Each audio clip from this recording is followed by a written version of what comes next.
하나님의 말씀 시편 71편 1절로 13절까지 말씀을 봅니다.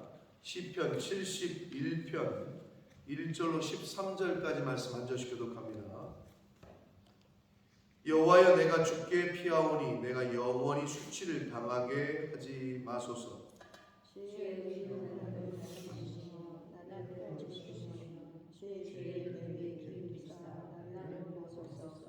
주는 내가 항상 피하여 숨을 바위가 되소서.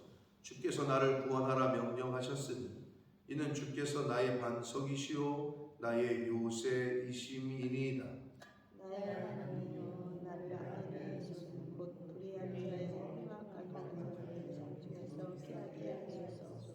주 여호와여, 주는 나의 소망이시오 내가 어릴 때부터 신뢰한 이시라. 내가 모태에서부터 주를 의지하였사오며 나의 어머니의 배에서부터 주께서 나를 택하셨사오니 나는 항상 주를 찬송하리이다. 나는 무리에게 이상한 징조같이 되었사오나 주는 나의 견고한 피난처시오니 주를 찬송함과 주께 영광 돌리니 종일토록 내게 가득하리이다. 늙을 때에 나를 버리지 마시며 내 힘이 쇠약할 때에 나를 떠나지 마소서. 내 원수들이 내게 대하여 말하며 내 영혼을 엿보는 자들이 서로 대하여 이르기를 하나님이 그를 버리셨은즉 따라잡으라 건질 자가 없다 하오니 하나님이여, 나를 멀리하지 마소서. 나의 하나님이여, 속히 나를 도우소서. 같이 읽습니다. 내 영혼을 대적하는 자들이 수치와 멸망을 당하게 하시며 나를 모해하려 하는 자들에게는 욕과 수욕이 덮이게 하소서. 아멘. 살아계신 하나님 아버지, 감사와 찬송과 영광을 올려드립니다.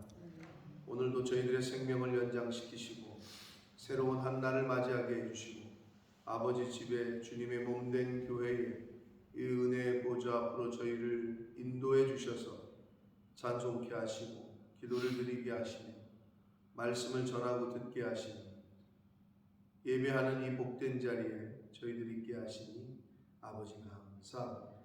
아버지 하나님, 오늘도 새로운 한 날을 시작합니다. 오늘 하루의 삶 가운데 오늘 주시는 말씀의 그 교훈을 따라 품어야 될 마음을 품고 해야 될 생각을 하며 해야 될 말을 하며 그렇게 살아가는 하나님의 자녀들, 백성들이 되게 하여 주옵소서. 이 시간 성령 하나님께서 임마누엘로 함께 하심을 믿사옵고 예수 그리스도 이름으로 축복하며 기도 올리옵나이다. 아멘. 자, 시편을 앞뒤로 보시면 각 장마다 표제가 있어요. 표제라는 게 뭐냐면 누가 썼는지, 그리고 어떻게 이 노래가 69편에는 인도자를 따라 소사님에 맞춘 노래다 이렇게 돼 있고 70편에는 다윗의 시로 기념식에서 인도자를 부르는 노래다. 72편에는 솔로몬의 시다. 73편에는 아삽의 시다. 다 이렇게 돼 있거든요. 거의 대부분. 근데 몇 개 표제가 없는 저자가 누군지 그리고 어떤 내용인지를 밝히지 않는 시편이 있는데 그 중에 하나가 71편입니다. 그래서 학자들은 연구에 연구를 거듭해서 약 30%는 예레미야의 저작이다 라고 주장을 하고, 여러분이 지금 읽을 때 문체나 내용이 단어가 다윗이 쓴 것 같은데 라고 느끼신 분들이 있을 거예요. 왜? 다윗은 주님을 표현할 때 내 바위시오 나의 요새이시오 나의 반석이시오, 물론 다윗의 전유물은 아닙니다만 다윗의 시편에서 자주 등장하는 단어들이 있다. 그래서 약 70%에 해당하는 지지를 다윗의 저작으로 받고 있다. 시편에는 표제가 거의 있는데 71편은 밝히고 있지 않으나 다윗의 시편으로 거의 인정을 받고 있다. 아닌 것 같은데 하시는 분들이 있을 수도 있습니다만은 그거는 개인의 선택입니다. 왜? 성경에서 누구라고 밝히지 않고 있기 때문에 그렇게 밝히고 있지 않기 때문에 아무튼 71편은 저자와 그리고 이 저작에 대한 동기 이런 거를 밝히고 있진 않다. 그러나 대부분의 그 연구한 학자들은 다윗의 저작으로 받아들입니다. 자, 이렇게 보시면서 71편을 들어가는데 내용상 비탄시에 해당을 합니다. 그래서 69편과 71편 거의 비슷한 내용으로 전개가 되고 70편이 그 브릿지 역할을 한다라고 어제 말씀을 드렸는데 이것으로 봐서도 다윗의 저작이 아니겠느냐 이렇게 봅니다. 자 1절 봅니다. 여호와여 내가 주께 피하오니 내가 영원히 수치를 당하게 하지 마소서. 큰일을 당했을 때 어디에 연락을 하시냐 이거예요. 주께 피하시는지 아니면 큰일을 당했을 때 누구에게 가장 먼저 전화를 하세요? 이제 그 사람이 자기가 가장 의지하는 사람입니다. 큰일을 당했습니다. 보편적으로는 인간이 누구를 찾아요? 어려서는 부모를 찾죠. 근데 이제 커서는 어떻게? 커서도 부모를 찾죠. 여러 의미에서 경제적인 도움을 못 주시더라도 여러 가지 이유에서 부모를 찾아요. 부모님 돌아가셨네? 안 계시네? 그럼 누구를 찾아요, 여러분? 부모님 다 돌아가셨다. 진짜 큰일을 당했다. 그럼 누구를 찾을 사람이 있어요? 그러면 다행이에요. 큰일을 당했을 때 목사님을 찾는다. 그런 관계가 되어 있는 사람은 그나마 다행이에요. 그러나 큰일을 당했는데도 찾지를 못하거나 찾지를 않는다. 불쌍한 사람. 여러 이유가 있습니다.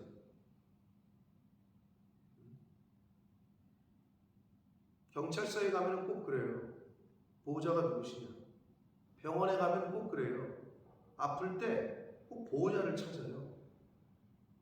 뭐 법적으로 그런가 보지. 아니 성인인데도 왜 자꾸 보호자를 찾지? 왜 그러게요? 그 사람은 환자니까 누워있는데 돈을 내거나 어떤 문제가 발생했을 때 이 사람을 대신해서 위임할 사람이 필요한 거 아니에요. 그게 보호자라는 거예요. 근데 여러분에게 보호자가 있냐는 거예요. 여러분의 인생에 어떤 문제가 생겼을 때 보호자가 있으세요? 남편이에요? 아내예요? 또는 자식이에요? 없다 치십시오. 남편도 죽고 자식도 없어. 어떻게 해요? 그 다음에 친척이에요? 사람은 유한합니다. 변합니다. 어제 뉴스에 보니까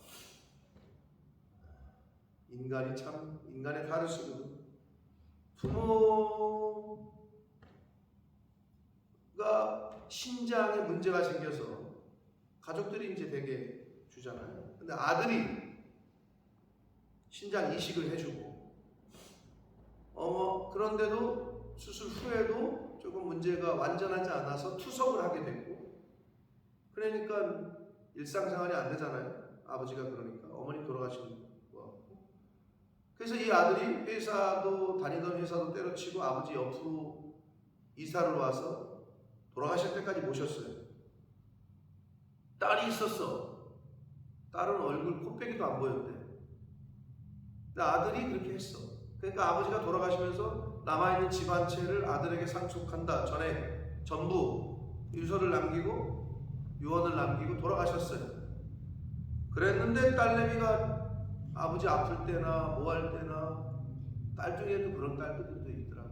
뭐 어떤 가족관계 그건 내가 모르겠습니다. 비하인드 스토리가 있는지는. 근데 딸이 갑자기 나타나서 그 유산에 자기 지분을 달라 소송을 걸었네.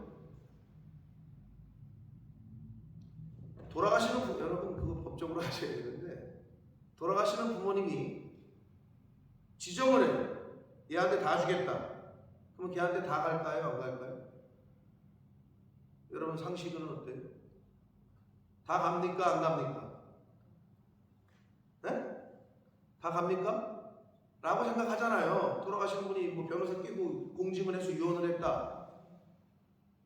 다 거긴 가긴 가는데 재판장이 이제 소송을 걸었단 말이야. 어서 부모님 아플 때는 어서 코빼기도 안 보이던 사람이.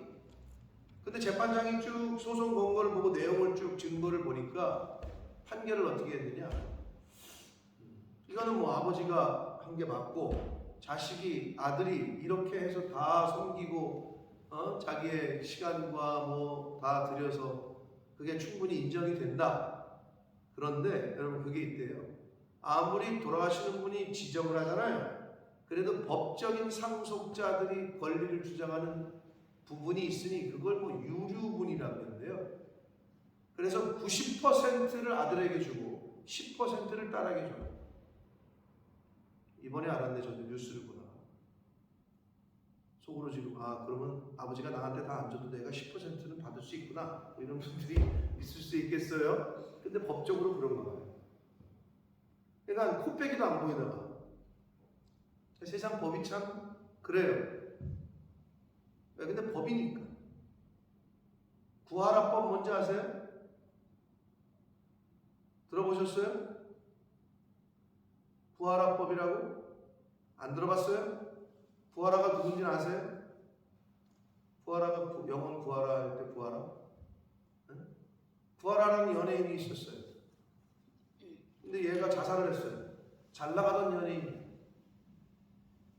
그런데 갑자기 어렸을 때 부모에게 버리면 엄마가 버렸대 애를. 근데 얘가 유명해 떴잖아요. 돈도 많이 벌었단 말이야. 아이돌 출신. 근데 어렸을 때 딸을 버린 엄마가 나타나가지고 구하라 그 자신의 딸은 딸이지. 자기가 낳았으니까. 낳고 버렸단 말이야 어렸을 때. 근데 나타나가지고 그 재산을 달라고 소송을 걸었다. 그러니까 그 오빠가 엄마도 아니다. 우리를 버리고 가가지고 자기 인생 살다가 이제 나타나가지고 하라의 재산을 달라는 게 말이 되냐? 근데 어떻게 될게요? 법적으로는 엄마가 받는 거예요. 버렸건 말건. 말이 안 되잖아. 인간적으로 상식적으로. 법을 고치자. 그래서 발의가 된 게 구하라법이에요. 어머니라도 아버지라도 부모의 역할을 안 했다. 자식이라도 자식의 역할을 안 했다. 상속받을 권리 없다. 맞잖아요. 근데 아직까지도 이게 계류중이에요. 완전하게 통과가 안 된 것 같아요. 그래서 그런 일이 벌어지는 거예요. 아버지 버리고 자식 버리고 갔던 사람들이 돈이 걸리니까 어서 나타나가지고. 근데 이번에 판결을 내렸거든. 1심에서. 그랬더니 그 딸내미가 항소를 했어요. 더 달라 이거지. 인간이 그래요. 코빼기도 안 보이다가. 사람이 그런 것 같아요. 여러분 사람에게는 피할 처소가 되질 않아요. 사람은 나빠서도 그렇지만 연약해서 자기 상황이 바뀌잖아요. 그럼 도와줄게. 어저께 그랬는데 오늘 못 도와주는 거예요. 왜? 상황이 바뀌었어. 환경이. 그러니까 악해서도 그런 사람이 있지만 연약하단 말이에요. 그러니 누굴 믿어? 이 시인은 여호와께 내가 피한다. 사랑하는 성도 여러분, 하나님을 믿으신다면 하나님께 피하시기를 예수 그리스도 이름으로 축복합니다. 하나님 앞으로 나오시는 게 가장 좋아요. 그게 성경에서 우리에게 가르쳐 주시는 교훈들이에요. 시편의 기자도 내가 주께 피한다. 영원히 수치를 당하게 하지 말게 해달라. 라고 기도해요. 그러니까 우리의 피난처는 하나님이시다. 주의 의로 나를 건지시며. 왜 우리가 하나님을 믿을 때 사람은 변하지만 하나님은 안 변하셔. 공의로우시단 말이에요. 공의. 아주 정확하시오. 그거를 우리가 믿는 거란 말이지. 우리가 왜 판사에게 왜 가져갑니까? 판사는 정확하게 판결할 줄 착각하는 거예요. 그러나 여러분 세상의 판사들이 법대로 판결해주면 얼마나 좋아. 근데 뇌물을 먹거든. 돈을 받거든. 그러면은 이 사람이 분명히 잘못했는데 이 사람이 잘못했다고 판결을 내릴 수도 있는 거예요. 사람은 아무리 판사라도. 유전무죄, 무전유죄, 씁쓸한 얘기라니까요. 돈 있으면 죄가 없어져요. 세상에서. 아직 그런 걸 경험을 안 해보셨겠지만 말도 안 되는 일들이 많이 벌어져요. 교도소 이렇게 주변에 이렇게 보시면 그런 브로커들이 있단 말이에요. 음주했어요? 사람 죽였어요? 그거 실형인데 1억 주면 빼줄게요. 이렇게 와서 얘기한단 말이에요. 대놓고 변호사 1억 주시면 며칠 내로 빼드립니다. 날짜까지 지정을 해요.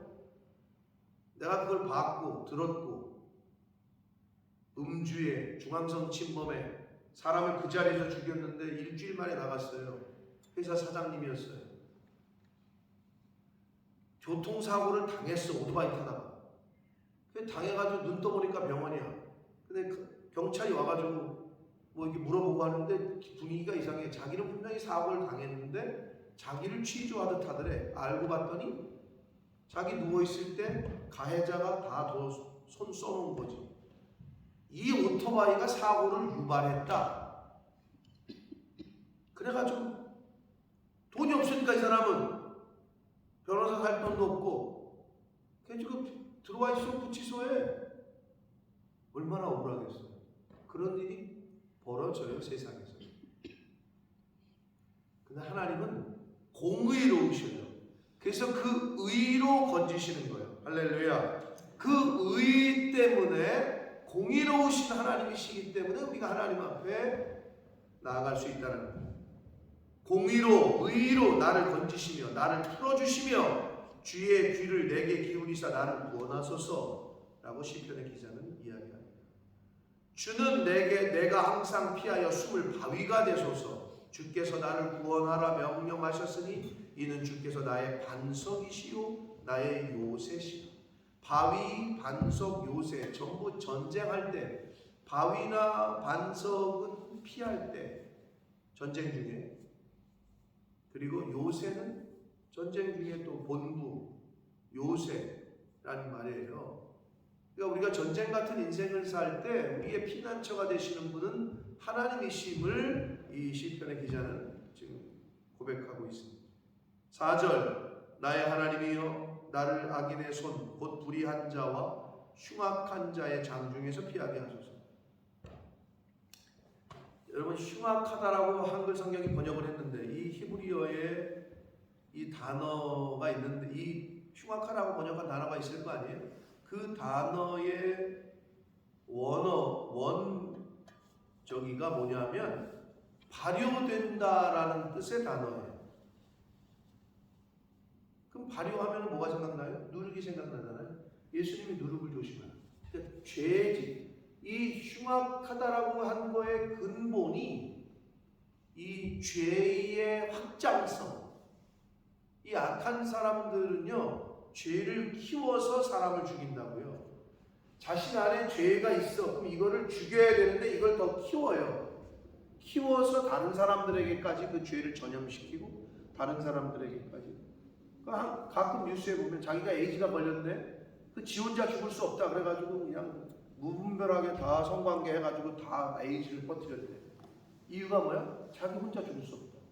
그게 죄에 알았으면 조심해야 되잖아요. 그게 인간이라니까. 그게 죄가 그게 흉악하다는 아주 못된 거지. 어제 신림동에서 또 사건이 있었어요. 신림역에서 칼부림 사건이 얼마 전에 있었잖아요. 그래서 한국이 난리가 났잖아요. 묻지마 살인이 요새 유행입니다, 한국에. 그랬더니 이게 유행을 타가지고 막 SNS를 통해서 나 몇 월 며칠 날 어디에 부산역에서 20명 찌를 거다. 그랬더니 어떤 사람은 또 어디에서 나는 누굴 죽일 거다. 이게 완전히 유행이 돼버렸어요. 그러니까 이제 불만을 갖고 있던 사람들이 야, 저 사람이 저렇게 했는데 나도 해볼까? 이런 생각을 가지면서 올려. 대부분은 가짜로 판명이 되지만 경찰 입장에서는 긴장을 하죠. 내가 대형 쇼핑몰에서 사람 20명을 찌를 거다. 이래니 막 이게 인터넷에 뜨니까 난리가 나. 그러니까 이게 사회적으로 얼마나 문제입니까? 근데 신림동 대낮에 그 아파트 뒷산에 이렇게 산책로 있잖아요. 낮 12시에 30대 먹은 사람이 산책하고 있던 여자를 등기로 때려서 성폭행을 하고 현장에서 잡혔어요. 근데 이 여자는 등기를 맞았잖아요. 소리를 지르니까. 지금 불명 상태예요. 의식을 못 찾고 있어요. 백주 대낮에 아파트 바로 뒤에 산천. 그래서 사람들이 지금 난리야. 야, 이젠 낮에도 산책을 못할 판이다.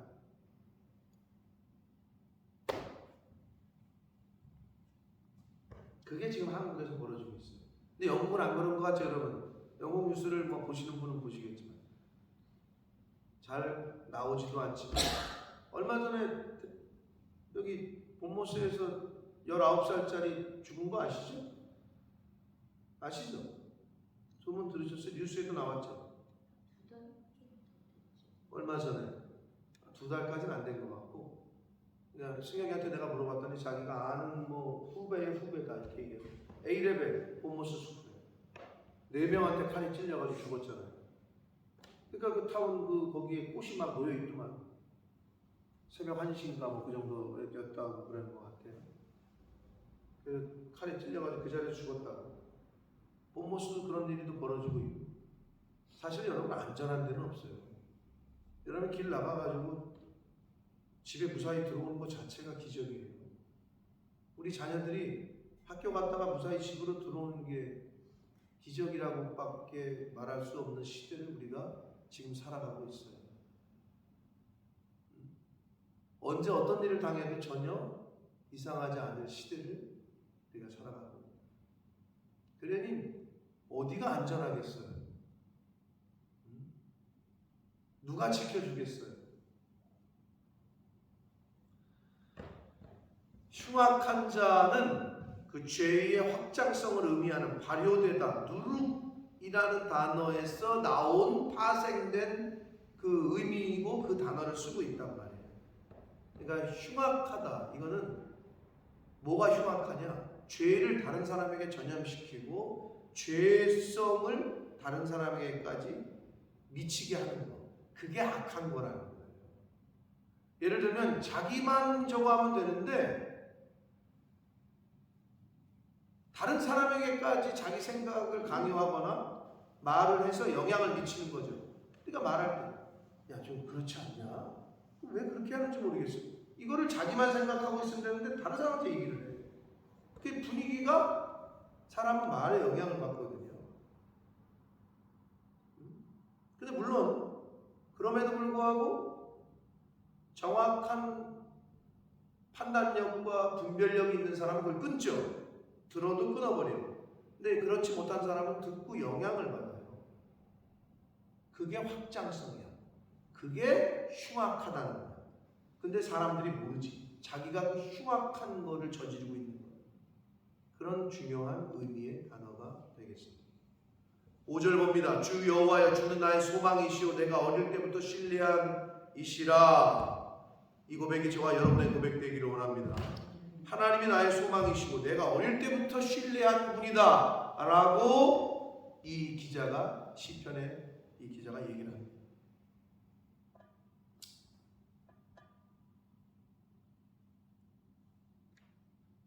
저와 여러분의 소망이 세상에 있지 않고 하늘에 있고 하나님에게 있게 되시길 축복합니다.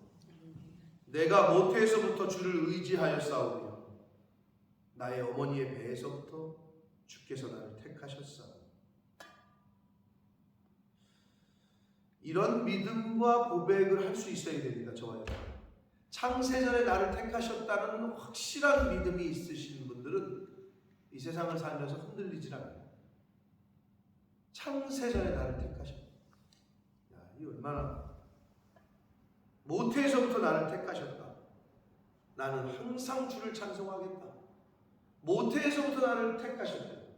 하나님께서 나를 이 세상에 보내신 하나님께서 예정하시고 택하셔서 지금에 이르게 하셨다. 그래서 자신은 항상 주를 찬송한다. 라고 이 글을 쓴 기자가 얘기를 합니다. 저와 여러분의 입술이 평생 하나님을 찬양하는 입술 되시기를 축복합니다. 7절 나는 무리에게 이상한 징조같이 되었사오나 주는 나의 견고한 피난처시다. 물이 다른 사람들에게 이상한 징조같이 됐대요. 그러니까 많은 사람들에게 이상한 존재 같이 됐다는 거예요. 아니 저 사람은 왜 저렇게 살지? 저 사람 이상하네. 그러니까 유주얼하지 않은 거야. 누가 볼 때? 세상 사람들이 볼 때. 유주얼하지 않은 거야 예수가. 보통 사람들 같지 않네 이 사람이 행동하는 게. 아니 우리는 쳐다보기도 싫은 사람, 같이 만나기도 싫은 사람들이랑 가서 만나서 밥을 먹고 만나서 이야기하고 그들과 같이 어울리고 이상한 거라. 그들이 볼 때, 유대인들이 볼 때, 대제사장들이 볼 때. 여러분이 세상 사람들에게 이상한 존재를 여겨지면 어떤 의미에서는 신앙생활 잘하는 거예요. 이렇게 바보같이 살아. 세상 사람들이 볼 때 누가 바보예요? 자기 이속을 안 차리는 사람. 아유 똑똑하네, 아주 똑순이야. 그 의미가 뭐야? 자기 거 잘 챙기는 사람. 그럼 세상은 그렇게 얘기해요 진짜로. 응? 아주 똑소리나 자기 것 잘 챙기는 사람. 세상에서 바보 소리를 들으시면 잘 사시는 거예요. 말씀대로 사실 가능성이 커져요. 세상에서 그런 소리를 듣고 계시다니. 내가 어떻게 여겨지고 있는지. 근데 이 시편의 기자는 나는 무리에게 이상한 징조처럼 됐다라고 얘기해요. 그러면서 주는 나의 견고한 피난처시다. 세상이 뭐라 그러건 나는 상관없다.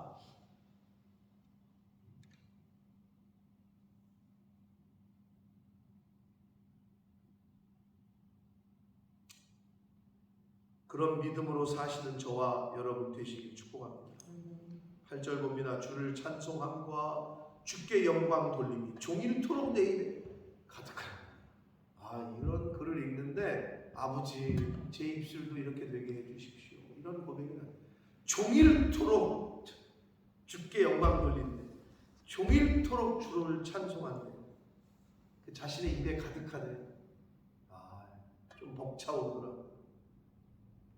그런 저와 여러분의 오늘 한날 그런 입술이 되시길 축복합니다. 9절 늙을 때 나를 버리지 마시며 내 힘이 쇠약할 때 나를 떠나지 마소서. 야 여러분 진짜 나이 먹었어.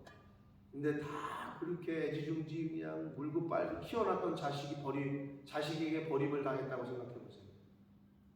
여러분 어떠실 것 같아요? 내 자식을 한 거는 장담하지 마세요. 저도 승혁이 승우 안 믿어요. 응? 하늘 꼴을 봐도 지금도 그래. 안 믿어요 저는. 승혁이는 뭐 자기는 뭐 어쩌고 승혁이가 뭐 엄마 아빠를 생각하는 게 좀 승우는 전혀 말이 없기 때문에 걔는. 근데 속은 어떤지 모르지만 잘 말을 표현을 안 해. 근데 승혁이는 투머치야. 아빠 보고 싶어요. 뭐 그냥 하트 날리고 그냥 나는 너무. 그러면 나는 가만히 있지 이렇게. 그럼 아빠는 왜 대답을 안 하냐고. 막 투머치야. 엄마한테도 그러고. 근데 자식은 뭐 아시잖아. 결혼해가지고 지가 살림 차리잖아. 그러니까 딸들은 조금 잘 챙기는 것 같아요. 자식 남편들은 남자들 우리 유집사님은 안 그러시겠지만 뭐 가지도 쳐다보지도 않고 이게 참 왜 그런지 모르겠지만 안 그런 사람들도 있어요. 안 그러신 분들도 있지만 자식들은 다 떠나갑니다. 근데 여기서 늙었어. 쇠약하다는 건 병들었다는 얘기예요. 야, 병들었는데 찾아오지 않아. 자식들이. 여러분 근데 부지기수예요 그런 사람들이. 그러니까 세상에서 어떤 말이 생겼어요? 절대 죽기 전까지 돈 주면 안 된다. 자식들한테 상속시키지 마라. 끝까지 붙잡고 있어라. 그래야 온다는 거예요. 그게 세상이에요. 근데 세상이 진짜 그래요. 부모가 이렇게 갖고 있잖아요. 끝까지 잘해. 그거 받으려고. 씁쓸한 얘기야. 미리 나눠주잖아요. 종치는 거야. 끝이야 그걸로. 여러분도 굳이 미리 나눠주지 마세요.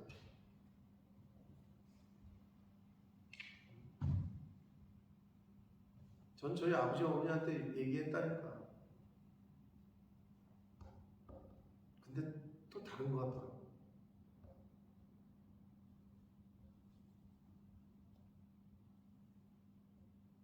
우리 그러니까 옛날 어른들은 아들이라는 게 있나 봐.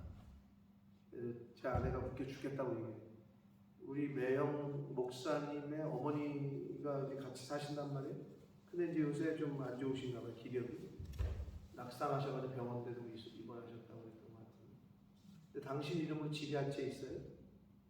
근데 매형의 동생이 제 친구잖아요. 근데 매형은 아들이 없잖아요. 딸만 셋이잖아요. 우리 누나가 딸만 셋을 낳았잖아요. 근데 제 친구는 막내를 아들을 낳았어요. 딸이 셋이고 넷째 가서 아들을 낳았어요. 거기도. 그러니까 우리 매형도 넷째를 시도해봤어야 되는 건 아닌가 뭐 이런 생각을 하는데 아들이잖아. 근데 그 어르신 권사님이 자기 집을 죽기 전에 그 윤우한테, 그러니까 제 친구의 아들, 막내 아들한테 넘기겠다는 거야. 그런 소리를 하셨대. 그 얘기를 들은 우리 엄마가 이 알츠하이머 이 치매가 있는 우리 어머님이 그건 왜 이렇게 큰 아들도 있는데 왜 걔한테 있냐 그러면서 은정이 너 지금이라도 아들 하나 낳으라고 그랬다는 거야. 나 웃겨. 제 아내가 그 소리를 들으면서 너무 웃겨가지고 우리 누님도 그 얘기를 듣고 너무 웃었다 그러더라고요. 옛날 어르신들은 그게 있나 봐요. 그러니까 큰 아들은 딸만 셋이니까 거긴 안 줘. 없어. 둘째 아들이 손주를 낳는데 남자 손주 아니요. 걔한테 주겠다는 거지. 이야, 그게 참 어쩔 수가 없나 보다. 장남인데도 다 딸이기 때문에 안 준다 이거죠. 아이고. 근데 믿는 사람들 중에 그것도 좋은 정말 본이 되시는 분들이 얼마나 많아요. 전 재산 막 몇백억 되는 거를 자식에게 하나도 주지도 않고 사회를 위해 기부하고 학교 재단을 위해서 학교에다가 장학금으로 기부하고 대단한 분들이 많아요, 대한민국에. 근데 대한민국뿐만 아니라 영국 땅도 그러한 믿음의 선조들의 정신 속에서 된 거예요. 그러니까 정확한 사실은 모르지만 시트게이트 처치가 그 일로 이사 오기 전에 전에 교회를 1파운드에 받았다 뭐 이런 소리가 있어요. 그냥 기부를 받은 거죠. 한국의 초창기의 교회들, 미국 이민 갔을 때 당신들이 교회를 유지를 못하니까 한국 사람들이 열심히 있으니까 니네가 이 교회를 맡아봐. 1달러에 넘기고 뭐 이런 게 있었다고. 그런 미담들이 많아요. 왜? 그게 그들의 신앙관이었고 교회는 팔면 안 되고 교회는 교회로서 유지가 돼야 돼요.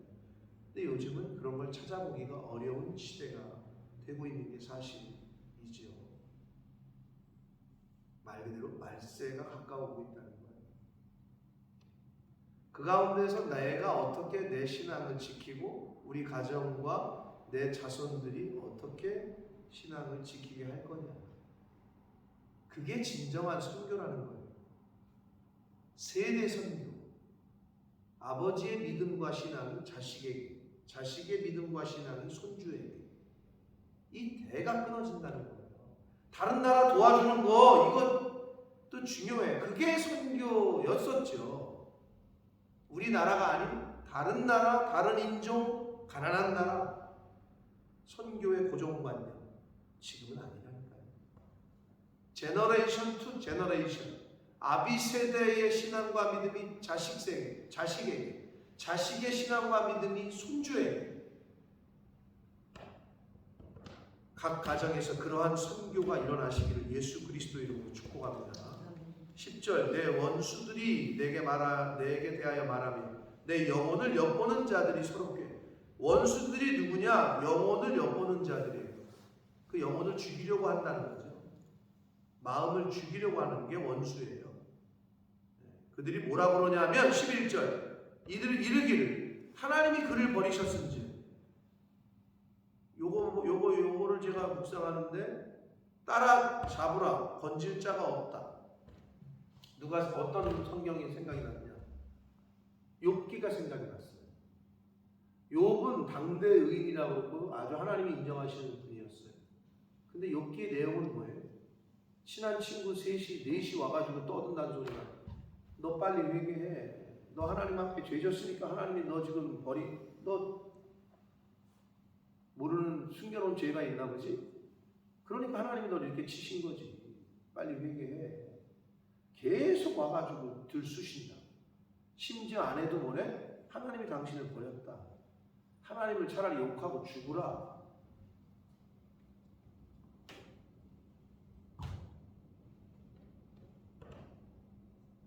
하나님이 그를 버리셨은즉 따라잡으라 건질 자가 없다. 누가 그런 소리 한다고요? 원수들이 그런 소리 한다. 내 영혼을 파멸시키고 죽이려고 하는 사람들이 그런 소리 한다. 잘 분별하셔야 돼요. 영분별이 굉장히 중요해요. 영분별을 뭐를 분별하는 거라고요? 말을 분별하는 거라고요. 여러분들 그런 거 아시죠? 저 사람이 지금 나한테 왜 이 말을 했지? 이런 의도로 한 거구나. 이런 거 있죠? 말의 의도. 영분별은 말분별이에요. 지금 저 말을 왜 한 거지? 저게 무슨 말이지? 그게 from Holy Spirit로부터 온 거냐? from 악하고 미혹하고 거짓의 영으로부터 온 거냐? 딱 분별할 수 있는 능력이 있으셔야 돼요. 그래야 섞이지 않는 거예요. 성령으로부터 오지 않은 말은 단칼에 자르시면 돼요. 듣고 흘리셔야 돼요. 담아둬서는 안 돼요. 그걸 분별할 수 있는 능력이 있어야지 내가.